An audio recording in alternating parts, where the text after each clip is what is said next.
আমাদের এই বোনরা আমাদেরকে সাহস জুগিয়েছে এবং এই জুলাই বিপ্লবে আমাদের বোনরা আমাদেরকে, আমরা যখন হতাশ হয়ে পড়েছিলাম সেই 15ই আগস্ট, আমাদের বোনরা সবার আগে আমাদেরকে প্রোটেক্ট করেছে। শিক্ষার্থীদের অধিকার সুরক্ষার কথা আমরা একদম প্রমাণ করে দেখিয়ে দিয়ে এটা সারা বাংলাদেশে একটা এক্সাম্পল সেট করবো এবং পুরো বাংলাদেশে এই মডেলে চলবে ইনশাআল্লাহ। সবাইকে পবিত্র জুম্মার শুভেচ্ছা, জুম্মা মোবারক। ঐক্যবদ্ধ শিক্ষার্থী জোট আমরা ঘোষণার পরে ঢাকা বিশ্ববিদ্যালয়ের শিক্ষার্থী ভাই বোনদের আমরা স্বতঃস্ফূর্ত রেসপন্স দেখতে পাচ্ছি এবং এই ঐক্যবদ্ধ শিক্ষার্থী জোট আমরা যে প্যানেলটি করেছি সেই প্যানেলটি আমরা বলছি ইউনিটি ইন ডাইভার্সিটি। আমাদের এই প্যানেলের মধ্যে আমরা একটা বৈচিত্র্য নিয়ে আসার চেষ্টা করেছি। জুলাই বিপ্লবে আমরা প্রত্যেকের পরিচয় ভুলে গিয়ে আমাদের কমন গোল নিয়ে ফ্যাসিবাদের বিরুদ্ধে আন্দোলন করেছিলাম। জুলাই বিপ্লব পরবর্তী আমাদের সবার আকাঙ্ক্ষা ছিল একটি ইনক্লুসিভ বাংলাদেশ নির্মাণ করা, সকল বৈচিত্র্যকে সাথে নিয়ে একসাথে চলা। তো সেই এক বছরে যদি আমরা পর্যালোচনা করি, জুলাই বিপ্লবের সেই আকাঙ্ক্ষার আলোকে বাংলাদেশ কিন্তু আমরা বিনির্মাণ করতে পারি না। তো এই জুলাই বিপ্লবের আকাঙ্ক্ষার আলোকে বাংলাদেশ বিনির্মাণ করার জন্য আমরা মনে করি এই ডাকসু যে নির্বাচন হতে যাচ্ছে সেটা আমাদের জন্য একটা গুরুত্বপূর্ণ একটা এক্সাম্পল হতে যাচ্ছে। এই ছাত্র সংসদ নির্বাচনে আমরা যদি এই বৈচিত্র্য নিয়ে কাজ করে একটা এক্সাম্পল সেট করতে পারি, পরবর্তীতে এটা বাংলাদেশের এক্সাম্পল হবে। তো সেই জায়গা থেকে ঐক্যবদ্ধ শিক্ষার্থী জোট আমাদের এই জোটে আমরা সার্বজনীন করার চেষ্টা করি। তো আমাদের এই প্যানেল ঘোষণা করার পরে আমরা ঢাকা বিশ্ববিদ্যালয়ের শিক্ষার্থী ভাই বোনদের প্রত্যাশাগুলো আমরা শোনার চেষ্টা করছিলাম। তারা আমাদেরকে প্রতিনিয়ত তাদের প্রত্যাশা, তাদের আকাঙ্ক্ষাগুলো বলছিল এবং সেখানে আমরাও এই প্রত্যাশাগুলো আমরা একটু নোট নেওয়ার চেষ্টা করেছি। সেই প্রত্যাশাগুলো আমি আপনাদের সামনে একটু শোনাবো এবং আমাদের খুব দ্রুত সময়ের মধ্যে একটা তফসিল ঘোষণা করা, আমাদের ইশতেহার ঘোষণা করা হবে। সেই ইশতেহারে আশা করছি সকল শিক্ষার্থীদের এবং জুলাইয়ের যে আকাঙ্ক্ষা, সেই আকাঙ্ক্ষার প্রতিচ্ছবি আপনারা দেখতে পাবেন।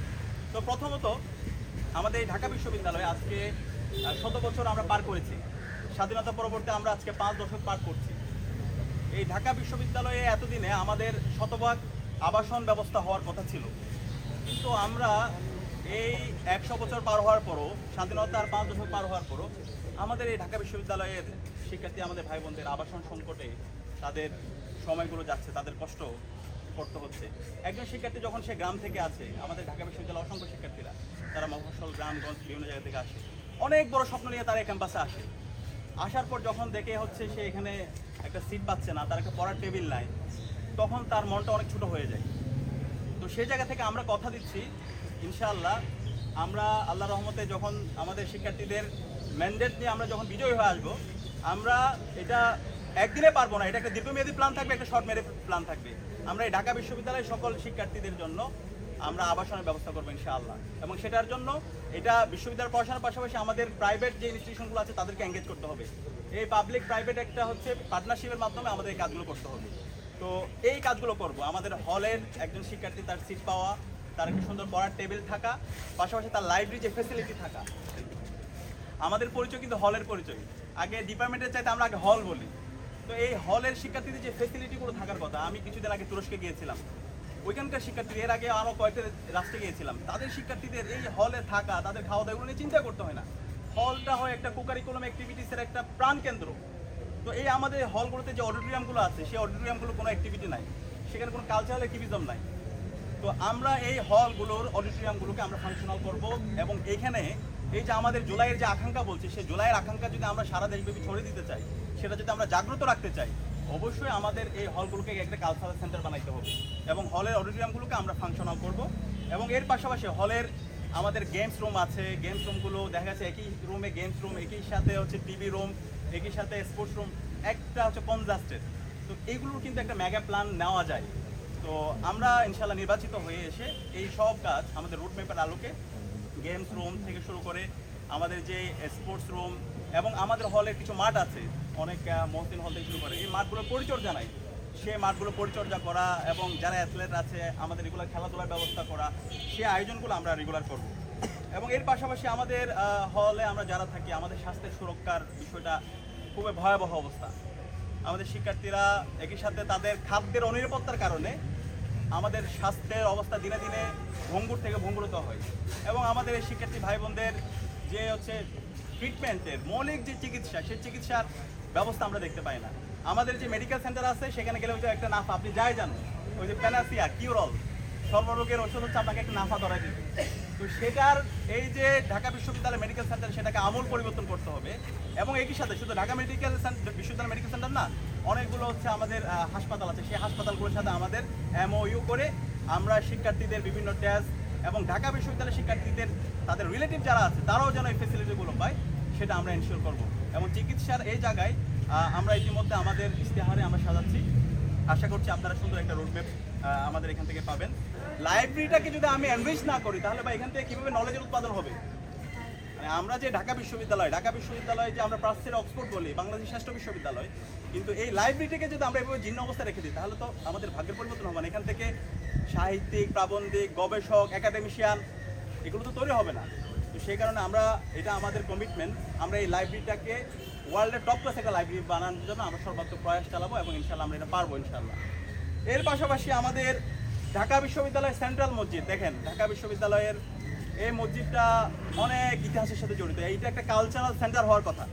আমরা পৃথিবীর যদি অক্সফোর্ডে যান সেখানে ওখানকার মসজিদ একটা কালচারাল সেন্টার, এবং এই যে তার্কিক কথা বললাম এখানে সবচেয়ে বড় বড় মসজিদগুলো একটা কালচারাল সেন্টার। সো এই মসজিদটাকে একটা কালচারাল হাব বানাতে হবে এবং এই মসজিদে নামাজও পড়তে যাবে, পাশাপাশি ওইখানে হচ্ছে একটা লাইব্রেরি থাকবে, ওইখানে হচ্ছে কমপ্লেক্স থাকবে, সব কিছুর একটা সমন্বয় হবে। তো সেটার জন্য আমরা ইতিমধ্যে কাজ করেছি। বিশ্ববিদ্যালয় প্রশাসন আমাদের যে 63 দফা সংস্কার প্রস্তাবনা ছিল সেখানেও এটা দাবি ছিল, আমরা বারবার বলছি এবং বিভিন্ন কর্তৃপক্ষের সাথে আমরা আলাপ করেছি। অনেক কর্তৃপক্ষ তারা প্রস্তুত আছে আমাদের বিশ্ববিদ্যালয়ের মসজিদটা, তারা বহুতল মসজিদ এবং এটা একটা কালচার সেন্টার তারা করে দিবে। তো এটা আমরা জিতে আসার পরে ইনশাআল্লাহ শিক্ষার্থীদের ম্যান্ডেট পেয়ে আমরা এই ঢাকা বিশ্ববিদ্যালয়ের সেন্ট্রাল মসজিদটাকে একটা কালচারাল সেন্টার বানাবো ইনশাআল্লাহ। এর পাশাপাশি আমাদের জগন্নাথ হল এবং অন্যান্য ধর্মাবলম্বী আমাদের যারা ভাই বোনরা আছে, এই ঢাকা বিশ্ববিদ্যালয়ের সৌন্দর্য হচ্ছে এটা, এই যে বললাম ইউনিটি ইন ডাইভার্সিটি।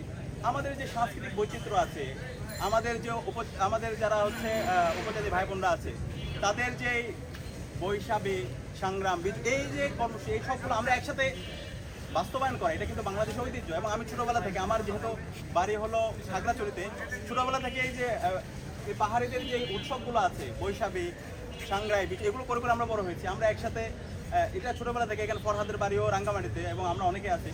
আমাদের এই যে বৈচিত্র্য দেখে আমরা বড় হয়েছি। এই যে আমাদের বাংলাদেশ সৌন্দর্য হচ্ছে এটা একটা সকল সম্প্রদায়ের মধ্যে একটা হারমোনিয়াস রিলেশনশিপ।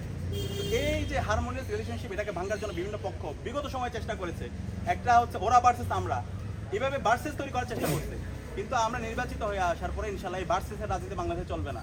এখানে আমরা সবাই, আমাদের পরিচয় হচ্ছে আমরা সবাই ঢাকা বিশ্ববিদ্যালয়ের শিক্ষার্থী, আমাদের পরিচয় হচ্ছে আমরা সবাই সহপাঠী এবং আমরা সবাই এক একজন ভাই বোন, কেউ বড় ভাই, কেউ ছোট ভাই, কেউ বন্ধু, এরকম এই পরিচয়ে আমরা একসাথে আমাদের এই বাংলাদেশটাকে এগিয়ে নেওয়ার জন্য আমরা একসাথে কাজ করে যাব এবং আমাদের যে সাম্প্রদায়িক যে সম্প্রীতি, সেই সম্প্রীতিটাকে আমরা আরও অটুট রাখার জন্য আমরা একসাথে কাজ করব। এর পাশাপাশি সবচেয়ে গুরুত্বপূর্ণ আমাদের ঢাকা বিশ্ববিদ্যালয়ের আমাদের ছাত্রী বোনরা, নারী শিক্ষার্থীদের যেই সুরক্ষা, দেখেন বিশ্ববিদ্যালয় প্রশাসন কত অযোগ্য এবং অথর্ব বলতে আমি বাধ্য হচ্ছি।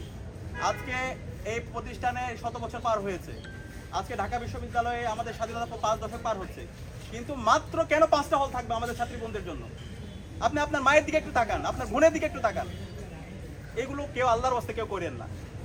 আমরা অনুরোধ করবো সবাইকে দায়িত্বশীল আচরণ করার জন্য। আমাদের এই বোনরা আমাদেরকে সাহস জুগিয়েছে এবং এই জুলাই বিপ্লবে আমাদের বোনরা আমাদেরকে, আমরা যখন হতাশ হয়ে পড়েছিলাম সেই 15ই আগস্ট, আমাদের বোনরা সবার আগে আমাদেরকে প্রোটেক্ট করেছে এবং পুরো সময় জুড়ে এই আমাদের বোনদেরকে, আমাদের এই যে আমরা যে বাংলাদেশে একটা ন্যাশন হয়ে উঠতে চাই, আমাদের ঢাকা বিশ্ববিদ্যালয়ে সবাই ঢাকা বিশ্ববিদ্যালয় করতে চাই, শহীদদের আকাঙ্ক্ষা আলোকে বাংলাদেশ মিলন করতে চাই, অবশ্যই আমাদের বোনদেরকে আমাদের রাজনীতিতে সর্বাগ্যে লাগবে। তো আমরা আশা করবো এই সাইবার বুলিং যারা করছেন সেটা আপনারা দ্রুত সময়ের মধ্যে বন্ধ করেন। এবং এর পাশাপাশি আমাদের বিশ্ববিদ্যালয়ের শিক্ষকরা, আমরা ইউনিভার্সিটিতে বলে থাকি বিশ্ববিদ্যালয়ের শিক্ষকরা হচ্ছে সিনিয়র স্কলার, আর আমরা যারা ছাত্ররা আছে আমরা হচ্ছে জুনিয়র স্কলার। শিক্ষক এবং ছাত্রের মধ্যে সবচেয়ে সৌহার্দ্যমূলক সম্পর্ক থাকে, কিন্তু আমরা দেখতে পাই বিশ্ববিদ্যালয়ে আমাদের শিক্ষকরা আমাদের সাথে লর্ড সুলভ আচরণ করে। প্রতিনিয়ত আমাদের বিশ্ববিদ্যালয়ে যদি আমরা একটা সার্ভে করি, আপনাদের অনেকে এখানে গবেষকরা সার্ভে করেছেন, শিক্ষকদের যে ডমিনেশনের কারণে অসংখ্য শিক্ষার্থীরা মেন্টাল সাপ্রেশন অপারেশনের মধ্যে দিয়ে তারা কাটায়, তাদেরকে বিভিন্নভাবে তাদেরকে হেনস্থ করা হয়। এবং একই সাথে দেখতে পাই আমাদের শিক্ষকরা তারা প্রাইভেট ইউনিভার্সিটি গিয়ে খুবই কোয়ালিটি সম্পন্ন ক্লাস নেয়, আর আমাদের এখানে শিক্ষকরা তারা ওই মান্দাতিন আমলের একটা শীট, সেগুলো বিভিন্ন ধরনের শীট, সে একই শীট একই স্লাইড, এগুলো নিয়ে আমাদেরকে বছরের পর বছর তারা ক্লাস নেয়। তো এইভাবে যদি হয় তাহলে তো আমাদের শিক্ষার মান হবে না, শিক্ষার মানের কোনো উন্নয়ন হবে না। এবং আমাদের এখানে ঢাকা বিশ্ববিদ্যালয়ের যতগুলো ডিপার্টমেন্ট আছে সেই ডিপার্টমেন্টগুলোর যেই সিলেবাস আছে সেই অনেক আগের সিলেবাস, কোনো আপডেট হয় না। তো আমরা ইনশাল্লাহ জিতে এসে এই ঢাকা বিশ্ববিদ্যালয়ের কারিকুলাম, প্রত্যেকটা ডিপার্টমেন্টের কারিকুলাম এবং শিক্ষকদের যে হচ্ছে যে লড়সুলভ আচরণ, সেটা আমরা করতে দিব না ইনশাল্লাহ। এবং এখানে একটা ভারসাম্য থাকবে। এবং একই সাথে আমরা অসংখ্য অভিযোগ আমাদের ছাত্রীবন্ধু থেকে আমরা পেয়েছি, সাইবার বুলিং এবং শিক্ষার্থীদের হচ্ছে শিক্ষকদের উপর বিভিন্ন ধরনের হচ্ছে হিজাব যারা পড়ে তাদেরকে বিভিন্ন ধরনের হ্যারাসমেন্ট করা এবং পাশাপাশি বিভিন্ন ধরনের যৌন হয়রানির অভিযোগ এসেছে। এবং ঢাকা বিশ্ববিদ্যালয়ে আপনারা জানেন একটা যৌন হয়রানির বিষয়ে একটা সেলও আছে, কিন্তু এই সেলের কোনো কার্যকারিতা নেই। এই সেলটা কীভাবে ফাংশন করবে এটা নিয়ে কোনো অর্ডিন্যান্স নাই। তো আমরা বলছি ইনশাল্লাহ আমরা বিজয়ী হয়ে এসে এই ধরনের যারা হ্যারাসমেন্ট করে, যারা এই ধরনের নিপীড়নের সাথে জড়িত, আমরা তো সবাইকে বিচারে আওতায় নিয়ে আসবো এবং এটা একটা অর্ডিন্যান্স থাকবে। এবং যেটা করা হয় একটা আপোষ মীমাংসার মাধ্যমে সাময়িকভাবে এটাকে হচ্ছে সলভ করে এটাকে হচ্ছে জিয়ে রাখা হয়। তো এই ধরনের বিচারিতা আমরা হতে দিব না। এবং এর পাশাপাশি আমাদের ঢাকা বিশ্ববিদ্যালয়ে অর্ধেকের বেশি শিক্ষার্থী অনাবাসিক আছে, বিভিন্ন জায়গা থেকে তারা আসে। ঢাকা বিশ্ববিদ্যালয়ে প্রায় 17টা বাস রুট আছে। এই বাস রুটে যারা আসে তাদের যে পরিশ্রম করতে হয় এবং বাসে দেখা যায় তাদের সকাল 8টায় ক্লাস, সকাল 8টায় তাদের পরীক্ষা, কিন্তু দেখা যাচ্ছে বাস যাচ্ছে 9টায়, 8:30টায়। এবং এই বাসের যে সমস্যা, এগুলো সব হচ্ছে কৃত্রিম সমস্যা, কৃত্রিম সংকট। এখানে একটা বিশাল সিন্ডিকেট গড়ে উঠছে বিশ্ববিদ্যালয় রেজিস্টার বিল্ডিংয়ের এই ডিপার্টমেন্ট যারা দেখে এবং এটার সাথে যারা জড়িত একটা সিন্ডিকেট তৈরি হয়েছে। এই যে আপনার বিআরটিসি ডিপো থেকে ভাঙ্গাচোরা বাস নিয়ে আসেন, একদিন এক দুর্ঘটনা হয়। এই দুর্ঘটনার কি কোনো মূল্য নাই? কিছুদিন আগে উত্তরায় আমাদের শিক্ষার্থী ভাই বোনদের উপর হামলা হয়েছে, বিভিন্ন জায়গায় হামলা হয় এবং মেট্রো রেলের পিলারের মধ্যে বাস লাগাই দিচ্ছে। এগুলোর কোনো জবাবদিহিতা নাই। তো সেগুলো জবাবদিহিতার মধ্যে নিয়ে আসা এবং এই বাসগুলোর একটা পার্মানেন্ট সলিউশন করা, এই সে দায়িত্ব ইনশাল্লাহ আমরা বিজয়ী হয়ে আসার পরে এই যারা অনাবাসী শিক্ষার্থী আছে, যারা বিভিন্ন প্রান্ত থেকে আসে, তাদের এটা নিয়ে চিন্তা করতে হবে না। এবং প্রত্যেকটা দিন নির্ধারিত সময়ে তারা বাস পাবে। এবং দেখা যায় রাতের দিকে কোনো বাস না, শিক্ষার্থীরা টিউশনে যায়, বিভিন্ন জায়গা থেকে আসে, কিন্তু এই বাসগুলো নেই। জাহাঙ্গীরনগর বিশ্ববিদ্যালয়ের বাস এখানে রাত 8টা, 8:30, 9টা পাওয়া যায়, কিন্তু ঢাকা বিশ্ববিদ্যালয়ের বাস নাই। তো এই যে রাতের বেলা অনেক শিক্ষার্থীদের এই সংকটের মধ্যে দিয়ে যেতে হয়, আমরা ইনশাল্লাহ নির্বাচিত হয়ে আসার পরে সেটা থাকবে না ইনশাল্লাহ। এবং বাস নিয়ে একটা পার্মানেন্ট সলিউশন আমরা করবো ইনশাল্লাহ। এর পাশাপাশি আমাদের বলছি আমরা ডাকসুতে দেখতে পেয়েছি, বিগত সময় তো অনেক ডাকসু হয়েছে, কিন্তু ট্রান্সপারেন্সি, ফাইন্যান্সিয়াল ট্রান্সপারেন্সি এবং অডিট সিস্টেম নিয়ে অনেক কথা আছে। ইনশাল্লাহ আমরা আপনাদেরকে কথা দিচ্ছি, আমরা বিজয়ী হয়ে আসার পরে আমাদের এমন অডিট সিস্টেম, আমরা যেদিন বিজয় হয়ে আসবে এরপর থেকে একদম দায়িত্ব শেষ করা পর্যন্ত প্রত্যেকটা জিনিসের অডিট থাকবে ইনশাল্লাহ, স্বচ্ছতা থাকবে, জবাবদিহিতা থাকবে। এবং সেটা আমরা অডিট আকারে বিশ্ববিদ্যালয় পড়াশোনা এবং সকল শিক্ষার্থীদের কাছে আমরা সেটা পেশ করবো ইনশাআল্লাহ। এবং আমাদের আরেকটি সবচেয়ে গুরুত্বপূর্ণ দাবি, সেটা হচ্ছে এই ডাকসুকে একাডেমিক ক্যালেন্ডারভুক্ত করা। আমাদের বিশ্ববিদ্যালয় পড়াশোনাকে আমরা যে 63 দফা সংস্কার প্রস্তাবনা দিয়েছি, সেটার মধ্যে একটা গুরুত্বপূর্ণ দাবি ছিল এটা। এই ডাকসুর এটা হবে একটা একাডেমিক কাজ, এটা হচ্ছে বিশ্ববিদ্যালয় পড়াশোনার একটা এটা একাডেমিক ক্যালেন্ডারে যুক্ত করা, এটা হচ্ছে একটা কাজ তাদের। তো আমরা দায়িত্ব নেওয়ার পরে ইনশাল্লাহ 1 বছরের পরে নির্ধারিত সময় আবার ডাকসু তফসিল ঘোষণা করা, সেটা হবে আমাদের অন্যতম একটা কমিটমেন্ট। তো এই ধরনের ছাত্র সংসদ নির্বাচন করার মাধ্যমে আমরা বিশ্ববিদ্যালয়ের শিক্ষার্থীদের ভয়েসগুলো, বিশ্ববিদ্যালয়ের শিক্ষার্থীদের আকাঙ্ক্ষাগুলো, তাদের প্রত্যাশাগুলো আমরা বিশ্ববিদ্যালয়ে প্রশাসনকে জানাবো এবং তাদেরকে বাধ্য করবো। এবং এর মাধ্যমে এই ঢাকা বিশ্ববিদ্যালয়কে একটা সবার বাংলাদেশ, শহীদদের আকাঙ্ক্ষার আলোকে বাংলাদেশ, বৈষম্যহীন ইনসাফভিত্তিক বাংলাদেশ আমরা বিনির্মাণ করব। এবং এই বাংলাদেশ ঢাকা বিশ্ববিদ্যালয়ে এই জুলাই আন্দোলন শুরু করেছিল এবং এর মাধ্যমে সারা দেশে ছড়িয়ে দিয়েছে। এবং এই ডাকসুর মাধ্যমে আমরা এমন একটা এক্সাম্পল সেট করব, এমন একটি নিরাপদ ক্যাম্পাস তৈরি করব এবং শিক্ষার্থীদের অধিকার সুরক্ষার কথা আমরা একদম প্রমাণ করে দেখিয়ে দিয়ে এটা সারা বাংলাদেশে একটা এক্সাম্পল সেট করবো এবং পুরো বাংলাদেশে এই মডেলে চলবে ইনশাল্লাহ। তো সবাইকে অসংখ্য ধন্যবাদ এতক্ষণ ধরে আমাদের কথাগুলো শোনার জন্য। আমার দুইটা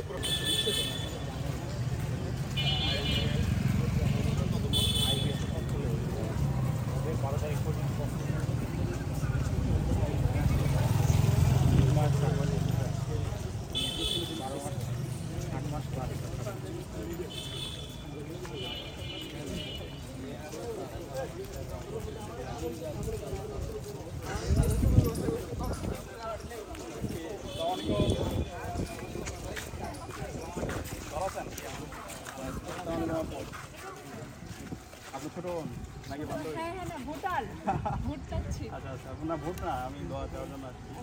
আর কথা হবে ইনশাল্লাহ। ভাই দেখা হবে ইনশাল্লাহ।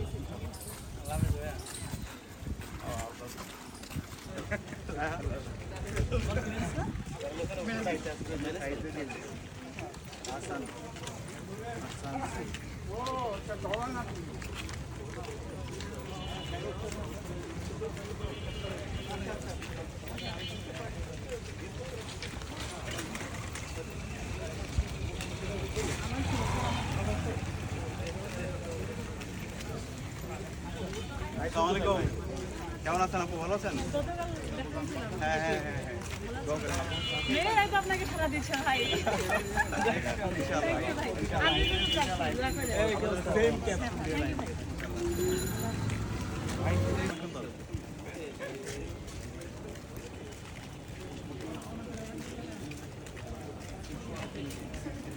আসসালামু আলাইকুম।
হ্যাঁ হ্যাঁ হ্যাঁ আমি ঠিক আছে।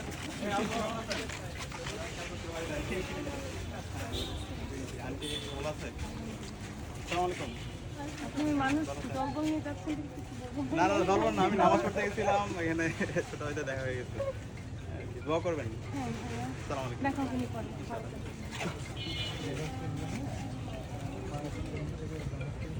হ্যাঁ আচ্ছা আচ্ছা। ওইটা নিয়ে হচ্ছে গিয়ে ধরেন যে আমরা বিভিন্ন মানুষের আপনাদের যদি আমাকে জানেন, আপুর কাছে আমার নাম্বারটা আছে, তাহলে আমার একটু টেক্সট দেন, আমি কথা বলে রাখবো। ঠিক আছে, ঠিক আছে। আসসালামু আলাইকুম আপু।